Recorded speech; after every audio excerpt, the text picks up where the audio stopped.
বড্ড অবাক লাগে, বড্ড অবাক লাগে যখন দেখি ২২ বছর ধরে একটা দল যারা কিনা বিএনপির দালালি করে আসছে, তারা ভিপি নূরকে দালাল বলে শুধুমাত্র বিএনপির সাথে জোটে যাওয়ার কারণে। অথচ তারা ২০০১ থেকে ২০২২ সাল পর্যন্ত সম্পূর্ণরূপে বিএনপিরই দালালি করে আসছে। বিএনপি যে পাঁচ পাঁচবারের দুর্নীতির চ্যাম্পিয়ন, এটা তাদের কথা। এই কথাটা বিগত ২২ বছরে তাদের কোনো প্রথম শ্রেণীর নেতা কর্মীর মুখ থেকে বের হয়নি। বিগত ২২ বছর ধরে তারা শুধু বিএনপির দালালি করছে, বিষয়টা কিন্তু এমনও না। তারা ৯৬ সালে আওয়ামী লীগের দালালি করছে, আবার ৯১ সালে বিএনপির দালালি করছে। এরশাদের আমলে, স্বৈরাচার এরশাদের আমলে এরশাদের দালালি করছে। স্বাধীনতার পর থেকে তাদের ভূমিকাই ছিল শুধু দালালি করা।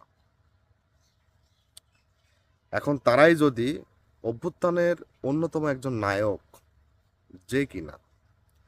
যে কিনা ৫ই আগস্টের আগে ধারাবাহিকভাবে একাধিকবার স্বৈরাচার সরকার আওয়ামী লীগের হাতে এবং ছাত্রলীগের হাতে এত পরিমাণ মায়ের খাইছে, সে যত পরিমাণ মায়ের খাইছে, অর্থাৎ নুরুল হক নূর যত পরিমাণ মায়ের খাইছে, তাদের দলের একটা প্রথম শ্রেণীর নেতা স্বৈরাচার সরকার পতনের জন্যে ওই কয়বার ভাষণও দেয়নি। তো এখন জাতির সর্বকালের সর্বশ্রেষ্ঠ দালালের কর্মী এবং সংগঠকরা নুরুল হক নূরকে যদি দালাল বলে, এতে নুরুল হক নূরের কোনো কিছু যাই আসে না। বাংলাদেশের সবচাইতে পুরাতন দলের সমর্থক গোষ্ঠী তারা। এত জ্ঞান, এত বুদ্ধি, শ্রেষ্ঠ মানুষ, শ্রেষ্ঠ ধর্ম, শ্রেষ্ঠ ইসলামিক গ্রন্থ, ধর্মীয় গ্রন্থ পাওয়া সত্ত্বেও তাদের রাজনৈতিক কোনো উত্থান নেই। যতটুকু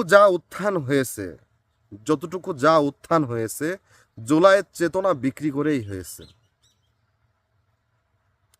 আজকে ৬৮টা আসন তারা পেয়েছে শুধুমাত্র জুলাইয়ের চেতনা এবং এনসিপির মাথায় কাঁঠাল ভেঙে খাওয়ার কারণে।